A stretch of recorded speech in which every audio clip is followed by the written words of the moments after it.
اعوذ باللہ من الشیطان الرجیم بسم اللہ الرحمن الرحیم الحمدللہ رب العالمین۔ ہماری بحث نہایت الحکمہ کے دروس میں چل رہی تھی اور بات ہماری یہاں تک پہنچی تھی کہ علامہ طباطبائی رحمۃ اللہ علیہ فرماتے ہیں کہ وَجَمِيعُ هَذِهِ الْأُمُورِ الَّتِي نَشْعُرُ بِهَا لَيْسَتْ بِصُدَى۔ بات یہ چل رہی تھی کہ فلسفہ جو ہے اس کا آغاز سفسطے کی نفی سے ہوتا ہے اور حقیقت ہے، واقعیت و ریالٹی ہے، یہ فطری اور وجدانی امر ہے، کوئی بھی انسان اس کا انکار نہیں کر سکتا، حتیٰ وہ افراد کہ جو زبان سے یہ کہتے ہیں کہ ہم جو ہے وہ واقعیت و حقیقت کے قائل نہیں ہیں، یعنی ریالٹی نام کی کوئی چیز نہیں ہے، جو کچھ بھی ہے وہ انسان کے تصورات ہیں، یا اس کے علاوہ وہ افراد بھی کہ جو حقیقت اور واقعیت کے اندر شک کرتے ہیں، اسکیپٹیسزم کے اوپر جو ہے وہ چل رہے ہیں، شکاک ہیں، ان کو بھی اگر دیکھ لیا جائے تو حقیقت میں وہ کیا کر رہے ہیں، واقعیت کو قبول کر رہے ہیں۔ شکاکیت بھی تبھی وجود میں آئے گی کہ جب آپ ایک قسم کی حقیقت اور ریالٹی کو قبول کرتے ہوں، واقعیت کو قبول کرتے ہوں کہ واقعیت ہے۔ جب اس کو آپ قبول کر لیں گے تو اس کے بعد پھر اگلے مراحل آتے ہیں۔ جیسے مثلا آپ دیکھ لیں، ایک انسان آ کر کہتا ہے کہ مجھے ہر چیز کے اندر شک ہے، میں کسی بھی ایک حقیقت پر ایمان و یقین نہیں رکھتا، نہیں معلوم یہ زمین ہے یا نہیں، نہیں معلوم میں ہوں یا نہیں، نہیں معلوم یہ میز ہے یا نہیں، نہیں معلوم خدا ہے یا نہیں، یعنی وہ ایک خاص ہدف تک پہنچنے کے لیے یا بعض مشکلات وجود میں آنے کی وجہ سے قائل ہو گیا کہ حقیقت اور واقعیت نام کی کوئی چیز نہیں ہے، یا اس میں شک کرنے لگ گیا۔ لیکن وہ اس بات سے غافل ہے کہ اپنے اس شک کرنے کے اندر وہ ایک واقعیت اور حقیقت کو مان رہا ہے۔ وہ یہ جملہ ادا کرتا ہے کہ میں حقیقتاً اور واقعاً شکاک ہوں، یعنی اس کی شکاکیت جو ہے وہ حقیقت ہے، واقعیت ہے۔ جیسے ہم نے پہلے بیان کیا تھا کہ فلسفے کا جو آغاز ہے وہ سفسطے کی نفی سے ہوتا ہے، اور سفسطے کے مقابل میں واقعیت ہونا ضروری ہے بس۔ اب یہ واقعیت کیا ہے، یہ حقیقت کیا ہے، اس سے سروکار بعد میں آتا ہے، اس کو پھر بعد میں ثابت کیا جاتا ہے دلائل کے ساتھ۔ لیکن جو چیز وجدانی ہے، جو انسان اپنے وجدان میں احساس کرتا ہے، علم حضوری سے جس کو درک کرتا ہے، وہ یہ ہے کہ واقعیت ہے۔ جیسے یہ شکاک انسان اب کیا کر رہا ہے، اگر آپ سے اس سے کہا جائے کہ تم شکاک ہو، کہتے ہیں ہاں واقعاً تم شکاک ہو، کہتے ہیں ہاں بالکل، میں بالکل حقیقتاً جو ہے وہ شکاک ہوں۔ اس کا مطلب یہ ہے کہ وہ حقیقت مان رہا ہے، واقعاً کی تعبیر استعمال کر رہا ہے، حقیقتاً کی تعبیر جو ہے وہ استعمال کر رہا ہے۔ تو لہٰذا علامہ فرماتے ہیں کہ کوئی دشمنی اگر رکھتا ہے، کوئی معاند ہے، حق کی مخالفت وہ کرنا چاہتا ہے حق واضح ہونے کے بعد، خوب وہ ایک دشمنی کی بنیاد پہ واقعیت کا انکار کر سکتا ہے۔ لیکن اگر وہ عاقل انسان ہوگا، منصف انسان ہوگا، تو تھوڑی سی بھی اگر وہ توجہ کر لے گا تو کبھی بھی وہ حقیقت کا انکار نہیں کر سکتا، کبھی بھی واقعیت کا انکار نہیں کر سکتا ہے، یعنی وہ آپ یوں کہہ لیں کہ 100% شکاک نہیں ہوگا۔ جیسے ہوتا ہے ایبسولوٹ، اس کی جو ہے وہ سکیپٹیسزم جو ہے وہ نہیں ہوگی، بلکہ کہا جائے گا کہ یہ ایک مرحلے میں جو ہے وہ یقین رکھتا ہے ایک واقعیت کے اوپر، ہاں اس کے بعد پھر وہ شک رکھتا ہے۔ مثلا اپنے ہونے میں اس کو شک نہیں ہے، اپنے شک کرنے کے اندر اس کو شک نہیں ہے، یہ ایک حقیقت ہے، ریالٹی ہے، اس کو وہ قبول کرتا ہے، اس پر یقین رکھتا ہے۔ ہاں اس کے بعد پھر اس کو یہ شک ہو جاتا ہے کہ مثلا انسان کی حقیقت اس کا بدن ہے یا روح ہے، اس کو بنانے والا کوئی ہے یا نہیں ہے، اس کائنات کے اندر اور جو حقیقتیں ہیں اس کے بارے میں یہ شک کر سکتا ہے۔ آپ کو 100% جو کہ حقیقی معنی میں شکاک انسان ہو یا حقیقی معنی میں سوفسطائی اگر کوئی ہے وہ نہیں ملے گا۔ جو کچھ بھی ہے وہ زبانی کھیل ہے فقط۔ اگر کوئی انسان آ کر یہ کہتا ہے کہ اس دنیا کے اندر جو کچھ بھی ہے وہ تصورات ہیں انسان کے، انسان سے ہٹ کر کوئی اور حقیقت نہیں ہے، یعنی تصورات سے ہٹ کر کوئی اور حقیقت پر ریالٹی نہیں ہے نہ. یہ بندہ بھی الفاظ کے اندر یہ بات کر رہا ہے. اگر اس سے بہت ساری بحثیں کی گئی ہیں، اور انشاءاللہ بعد میں چل کے بحثیں آئیں گی بھی صحیح، کہ وہ اپنے اسی حالت کے اندر ہی بہت ساری حقیقتوں اور ریالٹیوں کو جو ہے وہ قبول کیے ہوئے. اسی طرح سے شکاک کے جو میں نے اس کی توضیح دے دی ہے. تو یہ بات جو ہے وہ جناب علامہ طباطبائی مختلف مثالوں کے ساتھ آپ دیکھ رہے ہیں کہ بہت ساری یہاں پر مثالیں دی کہ ہم اپنے حواس کے اندر بھی بہت ساری چیزوں کو دیکھتے ہیں، چکھتے ہیں، محسوس کرتے ہیں، سنتے ہیں، سب کچھ کرتے ہیں کہ ساری چیزیں کر رہے ہوتے ہیں، ڈر رہے ہوتے ہیں، طلب کر رہے ہوتے ہیں، گرمی کا احساس کر رہے ہوتے ہیں، سردی کا احساس کر رہے ہوتے ہیں. تو اس کا مطلب یہ ہے کہ کوئی حقیقت ہے تو یہ ساری چیزیں ہو رہی ہیں. اگر حقیقت نہیں ہے تو پھر اس قسم کا جو فعل و انفعال، تاثیر و تاثر ہے، یہ پھر وجود میں نہیں آنا چاہیے تھا. ہماری عبارت جو ہے وہ یہاں پر آ کر رکی تھی کہ فلا یقصد شیء شیئا الا لانه عین خارجیہ، کہ ایک چیز دوسری چیز کو قصد نہیں کرتی ہے. مثلا انسان کسی چیز کو قصد جو ہے وہ نہیں کرے گا، لیکن کب کرے گا؟ کہ اس وقت کہ جب وہ یہ جانتا ہے کہ یہ ایک حقیقت خارجی ہے. پانی کی طلب کب کرے گا انسان؟ کہ جب اس کو یقین ہے کہ پانی نام کی ایک حقیقت خارج میں موجود ہے، پھر اس کی طلب کر رہا ہے کہ میں پیاس بجھاؤں اپنی.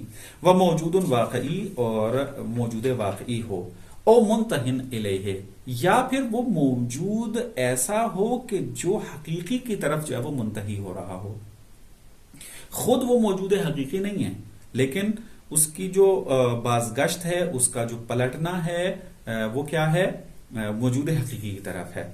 لیس وہما سرابیا، انسان ایک چیز کو طلب نہیں کرتا ہے اس وجہ سے کہ یہ سراب ہے، وہم ہے، اس وجہ سے طلب نہیں کرتا. اور سراب آپ کو معلوم ہے کہ سراب کسے کہتے ہیں؟ سراب کے جو آپ موٹر وے کے اوپر مثال کے طور پر جا رہے ہوں تو ایک پانی آپ کو نظر آتا ہے دور سے، لیکن جب قریب جاتے ہیں تو وہ ختم ہو چکا ہوتا ہے. تو کہتے ہیں کہ یہ چیز کیا ہے؟ سراب ہے. تو انسان سراب جیسی حقیقت کو طلب نہیں کر رہا ہوتا ہے کہ جس کے بارے میں اس کو معلوم ہے کہ یہ حقیقت اور ریالٹی نہیں ہے. تو کیسے اس کو طلب کرے گا؟ طلب کیوں کرتا ہے؟ کیونکہ وہ یقین رکھتا ہے کہ یہ موجود واقعی ہے، حقیقت خارجی ہے، یا پھر کیا ہے؟ ایک ایسا وجود ہے کہ جو حقیقی وجود کے طرف جو ہے وہ منتہی ہو رہا ہے، اس کا پلٹنا جو ہے موجود حقیقی کی طرف ہے. یہاں پر علامہ جو ہے وہ 3 قسم کے موجودات کی طرف اشارہ کر رہے ہیں. اس کی طرف اشارہ کہہ دیتا ہوں. جناب آیت اللہ فیاضی اپنے حاشیے کے اندر بھی اس کی طرف توجہ دلاتے ہیں، اور باقی شروحات میں بھی اگر آپ جائیں گے تو یہ مطالب جو ہیں اس کے اندر موجود ہیں. ایک یہ کہ حقائق ہیں. فلسفے کی زبان میں حقیقت اور واقعیت کس کے اوپر تعبیر استعمال ہوتی ہے؟ یہ کہ جس کا خارج میں ایک مصداق ہو. مثلا میں ہوں، میز ہے، ایک اپنا تشخص رکھتا ہے، کتاب تشخص رکھتی، موبائل تشخص رکھتا، موجود ہے خارج میں، جس کو ہم خارج کہتے ہیں. یعنی میرے علاوہ، خارج سے مراد یہاں تک میرے علاوہ جو ہے ایک چیز حقیقت موجود ہے. یہ جو مصادیق ہیں، میز ہے مثلا، کرسی ہے مثلا، اور جتنی چیزیں ہیں جس کا اپنا ایک الگ تشخص ہے، اپنا مصداق ہے جس کا، اس کو حقیقت کہتے ہیں، حقائق کہتے ہیں، واقعیت کہتے ہیں. جیسے مثالیں میں نے آپ کو دے دی ہیں. تو فلسفہ جو ہے وہ کیا؟ حقائق سے بحث کرتا ہے. دوسرا جو موجود ہے وہ اعتباری موجود ہے. خب اعتباری کے انشاءاللہ جب اصالت الوجود کی بحث میں جائیں گے تو وہاں اعتباری کی مختلف اصطلاحات ہیں، وہاں پر تفصیل سے بات کی جائے گی. ابھی یہاں پر جو مد نظر ہے فقط اسی کو بیان کرتے ہیں. یہاں اعتباری مراد یہ ہے کہ مثلا آپ دیکھیں یہ حقیقت جو ہے، مثلا میز یہ حقیقت ہے. کیوں ہم اس کو حقیقت کہہ رہے ہیں؟ چونکہ اس کا اپنا ایک تشخص ہے، ایک اپنا مصداق رکھتا ہے خارج میں، میرے علاوہ حقیقت ہے، اس کے اپنے آثار ہیں، تاثیرات ہیں، اس کی ہاتھ لگائیں تو سخت ہے، ویسے اپنی جگہ زمان گھیرا ہوا ہے اس میں. تو یہ تمام آثار اس کے وجود خارجی ہونے کے ہیں. تو یہ وجود خارجی رکھتا ہے، پس اس کو ہم حقیقت کہتے ہیں، واقعیت کہتے ہیں. اب میز کے بارے میں کیا ہے؟ ایگریمنٹ موجود نہیں ہے. مثلا کوئی بندہ اگر کہے کہ میز کا یہاں پر ہونا یا میز کا ہونا جو ہے وہ ایگریمنٹ پر ہے، یعنی میں اگر کہوں گا کہ میز ہے تو یہ ہے، وَإِلَّا اگر میں کہوں کہ میز نہیں ہے تو میز نہیں ہوگا. نہ، ایسا نہیں ہے، ایگریمنٹ سے تعلق نہیں ہے.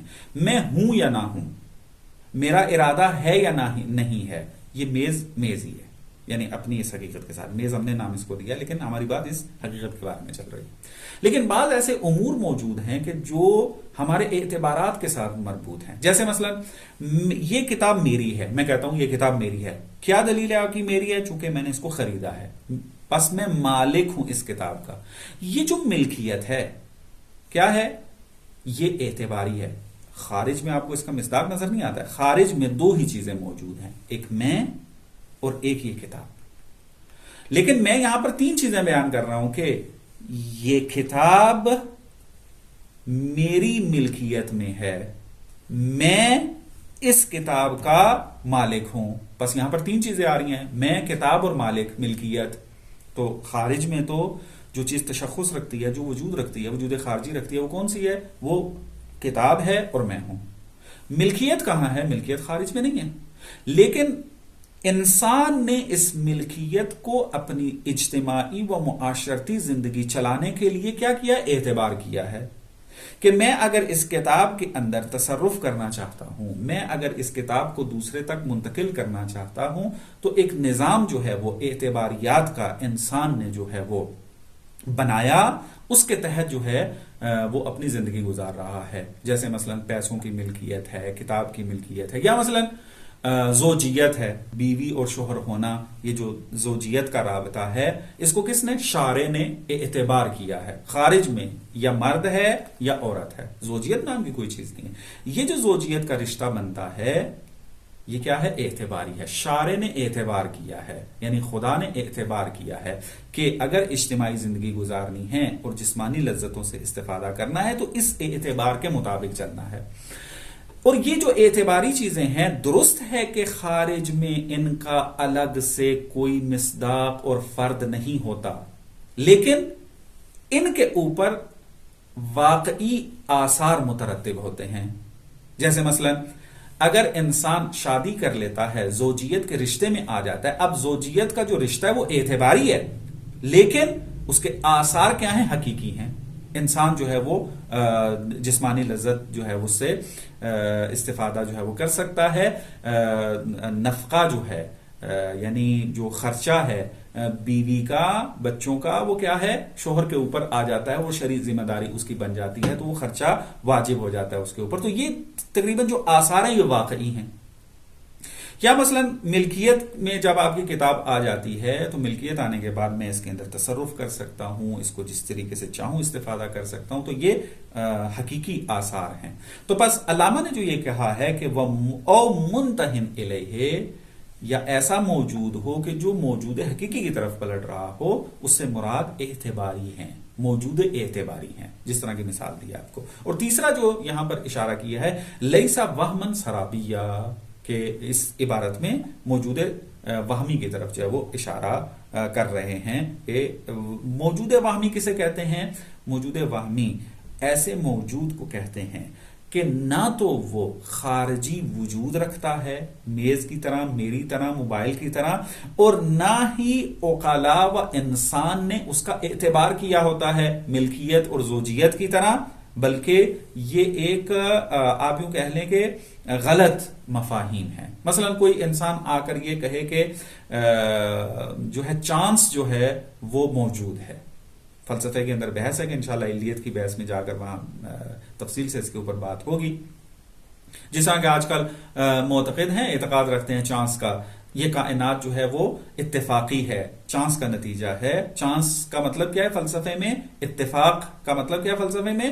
کہ ایک معلول کا وجود میں آ جانا، ایک چیز کا وجود میں آ جانا بغیر علت کے، بغیر سبب کے مسبب کا آ جانا، اس کو کہتے ہیں اتفاق۔ فلسفہ اس کو کہتا ہے کہ یہ وجود وہمی ہے، اتفاق نام کی کوئی چیز جو ہے وہ موجود نہیں ہے، کیونکہ ہر چیز کا کوئی نہ کوئی سبب موجود ہوتا ہے۔ یا مثلا ہمارے عرفی اگر مفاہیم کو لے لیں، مثلا چڑیل کا مفہوم مثال کے طور پر آپ لے لیں، تو چڑیل نام کی کوئی چیز پائی نہیں جاتی ہے، لیکن ایک وہمی وجود جو ہے وہ موجود ہے، اور مختلف آپ دیکھیں فلموں کے اندر اس کو استعمال کیا جاتا ہے، بچوں کو ڈرانے کے لیے استعمال کیا جاتا ہے، اور اس طریقے سے اس مفہوم سے جو ہے وہ استفادہ کیا جاتا ہے۔ تو یہ جو موجود ہیں یا وجود ہے، یہ کیا ہے؟ وہمی ہے۔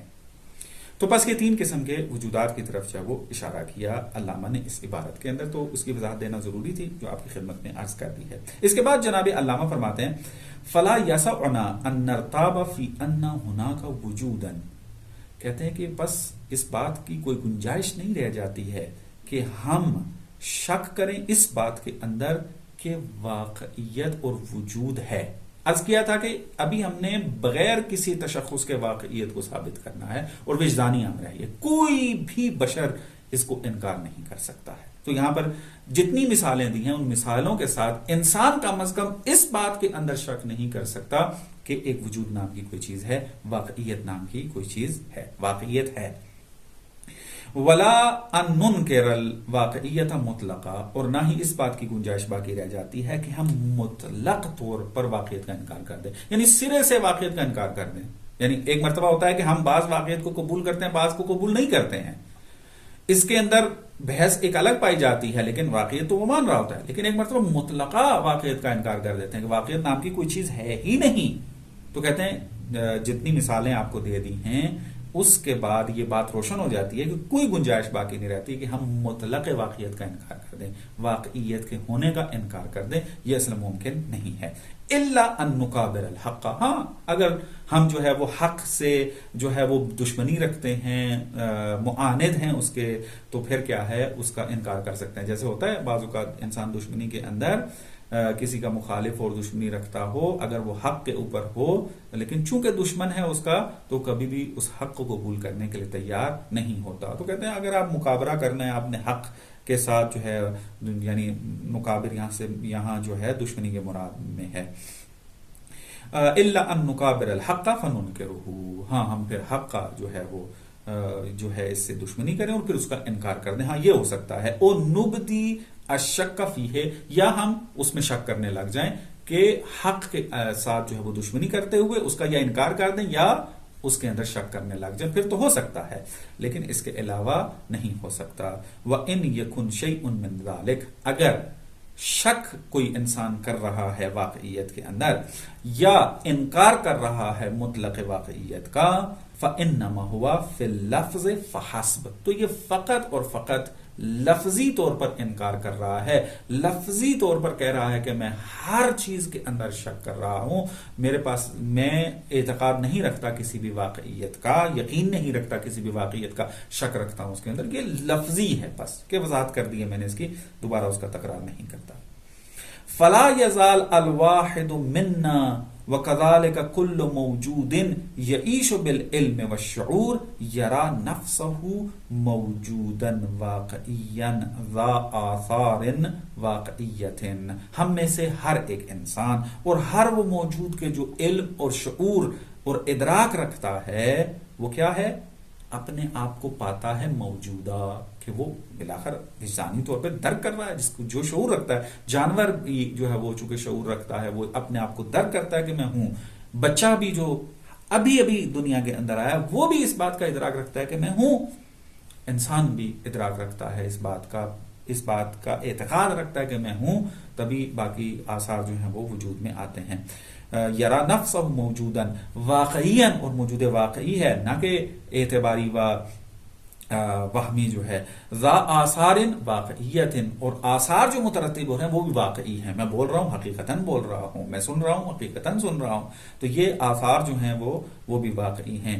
ولا یمس شیء آخر غیرہ الا بما ان لہ نصیبا من الواقعیہ، ایک چیز کو مس نہیں کرتا کوئی بھی انسان لیکن اس وقت اس کو مس کرتا ہے کہ جب وہ یہ اعتقاد رکھتا ہے کہ یہ چیز حقیقت رکھتی ہے۔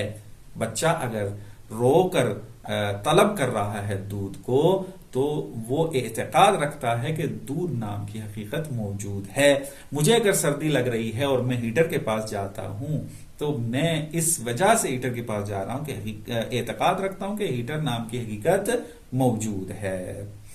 غیر، اب یہاں پر ایک مرحلہ جو ہے وہ طے ہو جاتا ہے کہ واقعیت جو ہے وہ ہے، وجدانی ہے، علم حضوری سے انسان درک کرتا ہے، اس کا انکار کوئی نہیں کر سکتا، اور جو انکار کر رہا ہے وہ یا تو حق کا دشمن ہے اور یا پھر وہ لفظی جو ہے وہ اس کا سلسلہ جو چل رہا ہے متوجہ نہیں ہے اپنے ان مطالب کی طرف کہ جو وہ بیان کر رہا ہے. اگر توجہ ہو جائے تو وہ کبھی بھی مطلق واقعیت کا انکار نہیں کر سکتا.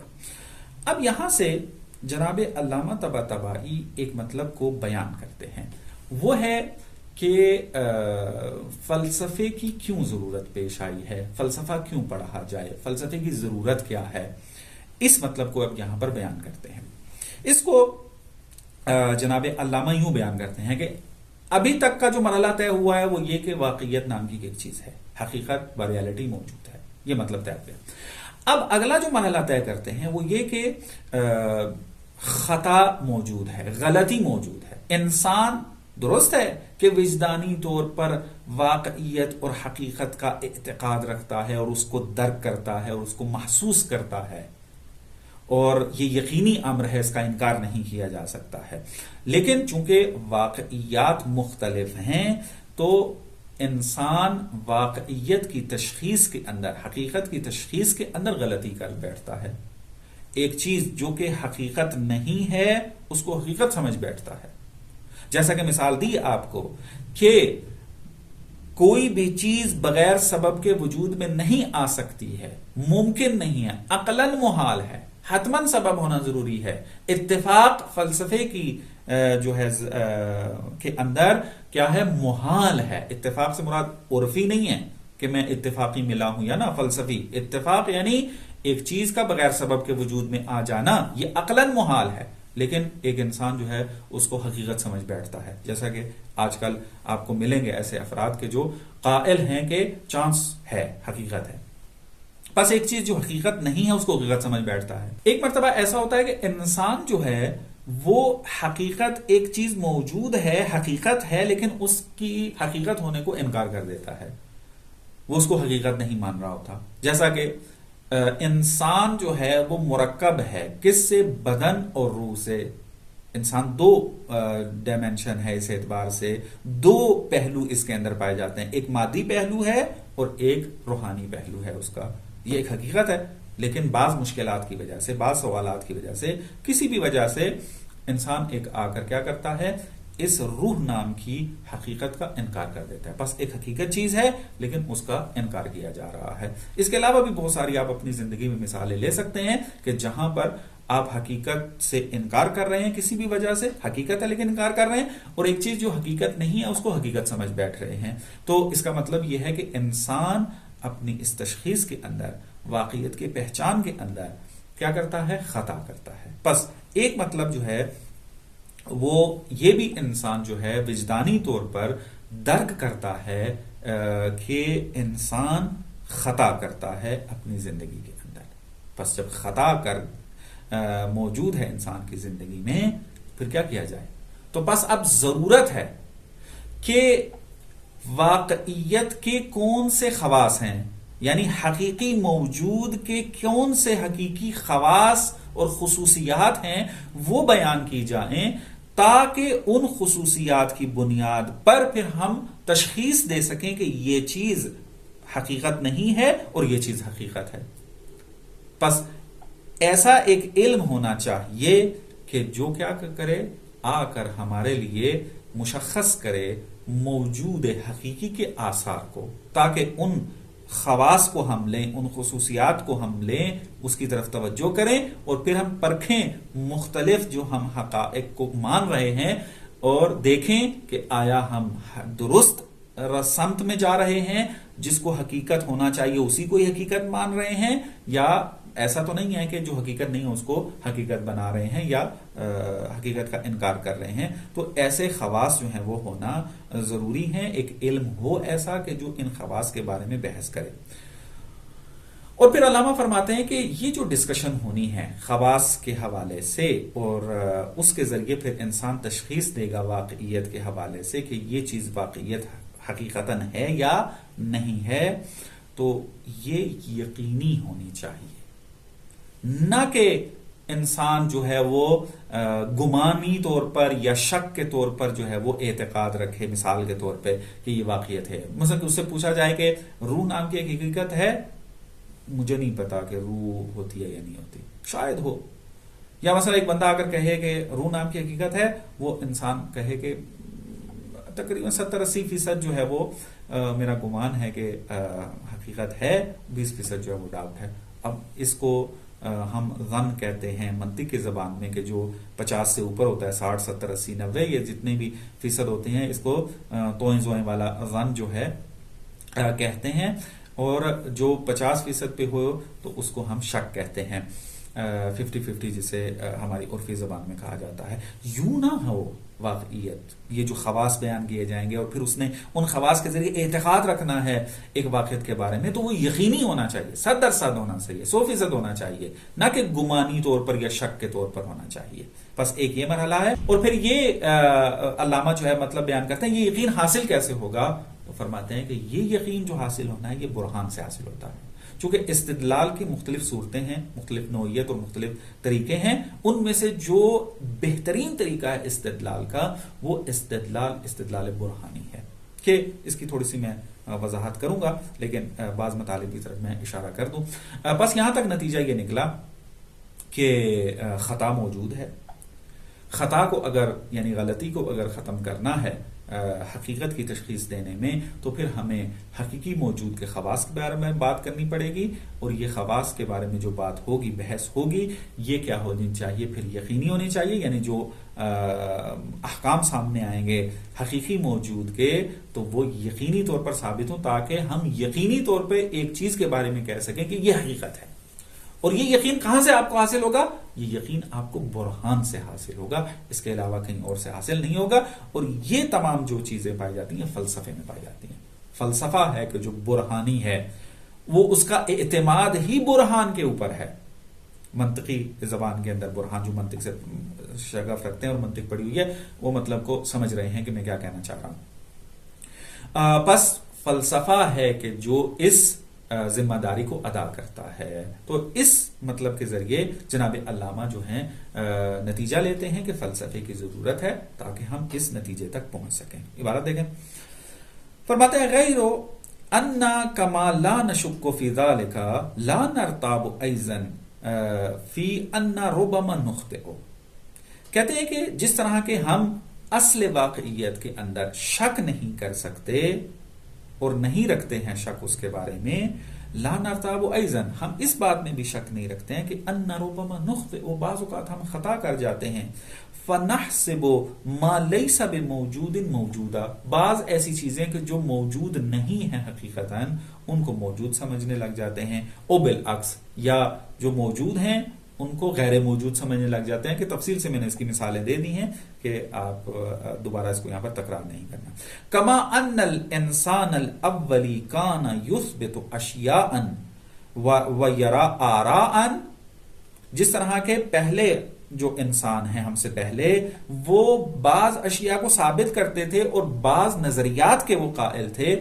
ہم کیا کرتے ہیں؟ ننکرھا نحن اليوم، اور آج ہم ان کا انکار کر رہے ہیں. جیسا کہ آپ مثلا دیکھیں رینیسانس کے زمانے کے اندر سائنسی دور جب شروع ہوا، صنعتی انقلاب جب آیا، تو بہت سارے ایسے مطالب تھے جو پہلا انسان تھا اس سے پہلے بہت ساری حقیقتوں کا قائل تھا، لیکن بعد میں پتہ چلا، بہت سارے نظریات کا قائل تھا لیکن بعد میں پتہ چلا کہ وہ نظریات جو ہیں وہ باطل ہیں. جیسے مثلا آپ بطلمیوس کا نظریہ دیکھ لیں، وہ جو ہے وہ باطل ہو جاتا ہے. اس کے علاوہ بہت سارے نظریات جو ہیں وہ باطل ہو جاتے ہیں. پھر بعد والوں نے جو نظریے دیے، آج کے زمانے میں وہ مفکرین جو ہیں اس نظریوں کو نہیں مان رہے ہوتے.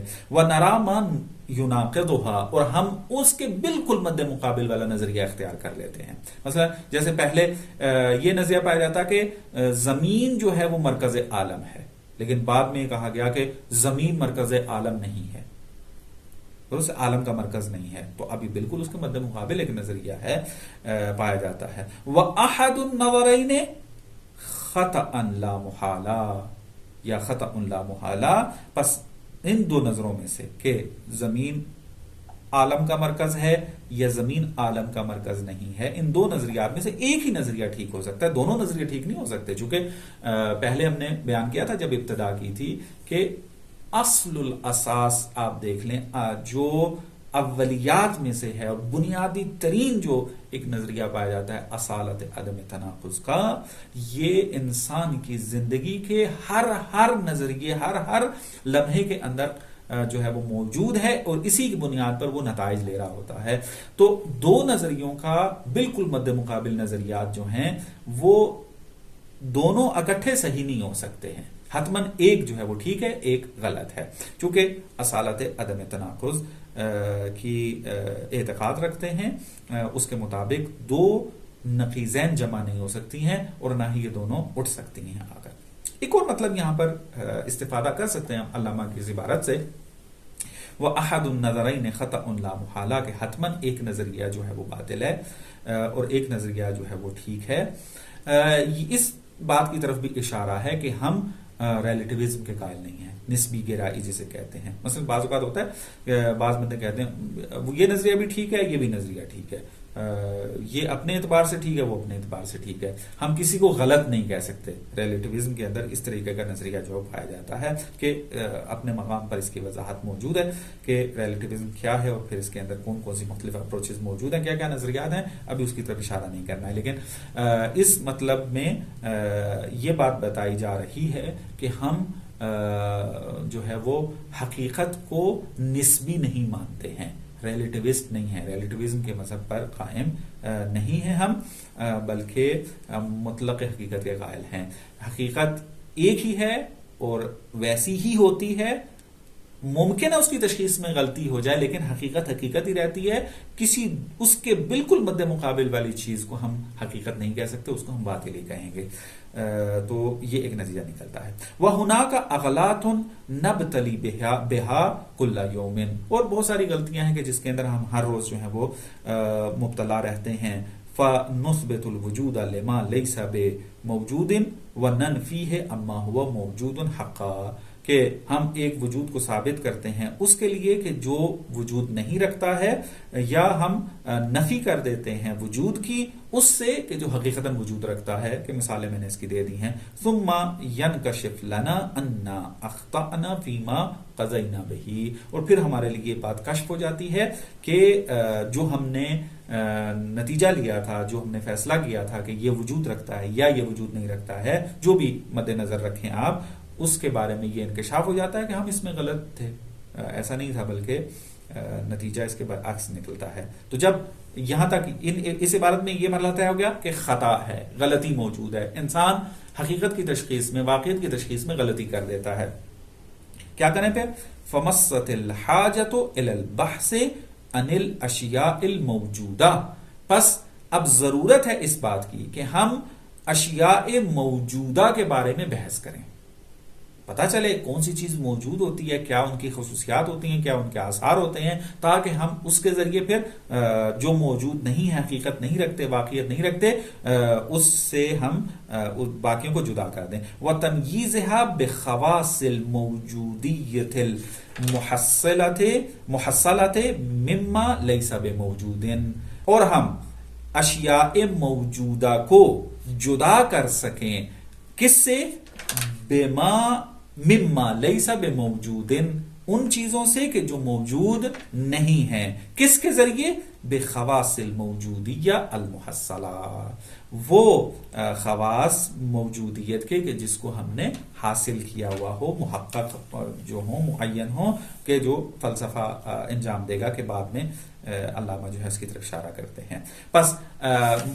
پس ضرورت ہے اس بات کی کہ اشیاء موجودہ کے بارے میں بحث کی جائے تاکہ ہم اس کو تمیز دے سکیں باقی کہ جو کہ موجود نہیں ہیں ان سے، کن کے ذریعے؟ خواص موجودیت کے ذریعے۔ اور اب وہ مرحلہ آتا ہے، یہ جو بحث کرنی ہے، کون سی بحث ہونی چاہیے؟ بحثاً نافیاً للشک، ایسی بحث کرنی ہے کہ جو شک کی نفی کرے، شکاکیت ایجاد نہ کرے، یا مثلا جو ہے وہ شک کے مرحلے میں ہی نہ رکھے وہ بحث کر لیں، پھر بھی وہ انسان کہے کہ مجھے نہیں معلوم، شاید ہو شاید نہ ہو، یا گمان کی حد تک جو ہے وہ نہ لے کر جایا جائے، بلکہ شک کی نفی کرے، منتجن للیقین، اور انسان کو یقین تک پہنچائے، نتیجہ دے یقین کا، یقینی طور پر یہ بحث ہونی چاہیے، بحث یقینی ہونی چاہیے، اور یقین بھی یہاں پر منطقی مراد ہے، ہمارا عرفی یقین مراد نہیں ہے، کہ انشاءاللہ میں بعد میں اس کی جو ہے وہ وضاحت کروں گا۔ پھر آگے چل کے فرماتے ہیں کہ فَإِنَّ هَذَا النَّوْعَ مِنَ الْبَحْثِ هو الذي يهدينا الى نفس الاشیاء الواقعیة بما هي واقعیت. اس قسم کی بحث کہ کون سی؟ جو نافیاً للشک ہو، جو یقین کا نتیجہ دیتی ہو. اس قسم کی بحث ہے کہ جو ہمیں رہنمائی کرے گی ان اشیاء کی طرف کہ جو واقعیت رکھتے ہیں، یعنی واقعیت بما هو واقعیت، جو اشیاء واقعیت رکھتے ہیں اس کی طرف جو وہ ہدایت کرے گی. وَبِتَعْبِيرٍ آخر بحثاً، ایسی بحث ہو کہ نقتصر فیہ علی استعمال البرہان، کہ اب مطلب کو جو ہے وہ مزید وضاحت کرنے کے لیے تعبیر کو بدلتے ہیں کہ ہم ایسی بحث کریں اشیاء موجودہ کے خواص کے بارے میں کہ اس بحث میں ہم منحصر رہیں علی استعمال البرہان، برہان کے اوپر، کہ برہان ہے کہ جو انسان کو یقین تک پہنچاتا ہے. کہ چاہ رہا تھا کہ آج اس کی وضاحت بھی بیان کر دوں لیکن وقت جو ہے وہ ختم ہو گئے. انشاءاللہ اگلے درس میں پھر اس برہان کے حوالے سے مختصر جو ہے وہ گفتگو کریں گے. اگرچہ یہ علم منطق کے اندر تفصیل سے مطالب بیان ہو چکے ہیں، حتماً منطق کی طرف جب وہ رجوع کریں، اگر مطالب یاد ہیں آپ کو تو مطلب جو ہے یہ سمجھنا بہت آسان ہے. لیکن چونکہ معمولاً ایسا ہوتا ہے علم منطق میں ضعیف ہوتے ہیں، زیادہ اچھے طریقے سے نہیں پڑھی ہوتی ہے. یہ تجربہ رہا ہے ہمارا اپنی طلبگی کے اندر بھی اور ابھی بھی جب تدریس کر رہے ہیں مختلف جگہوں کے اوپر، کہ منطق جو ہے وہ بھول جاتے ہیں. چونکہ ایک ہی منطق کی کتاب پوری زندگی کے اندر پڑھتے ہیں تو ضرورت ہوتی ہے ایسے مقام پر آ کر پھر ان مطالب کا تکرار کیا جائے. ممکن ہے وہ افراد کے جو منطق کو اچھے طریقے سے پڑھے ہوئے ہیں اور یہ درس سن رہے ہیں ان کے لیے یہ تکرار ہو، لیکن مجبوری ہے. بعض افراد میسج کرتے بھی ہیں کہ آپ کی باتوں میں جو ہے وہ تکرار ہوتا ہے، لیکن جواب اس کا یہی ہے کہ یہ تکرار جو ہے اس لیے ہے تاکہ سب کے لیے قابل استفادہ ہو جائے. جن کے لیے تکرار ہے وہ اس درس کو جو ہے وہ یعنی یہاں پر جہاں پہ تکرار کا احساس ہو رہا ہے اس کو تیزی سے آگے گزر جائیں، اور جن کے لیے تکرار نہیں ہے وہ پھر اس سے صحیح طریقے سے استفادہ کر کے ان عبارات کو جو ہے وہ سمجھ لیں گے. تو باقی توضیحاتی مطالب رہتے ہیں، اگلے درس میں بیان کرتے ہیں. وصلی اللہ علی محمد وآل محمد.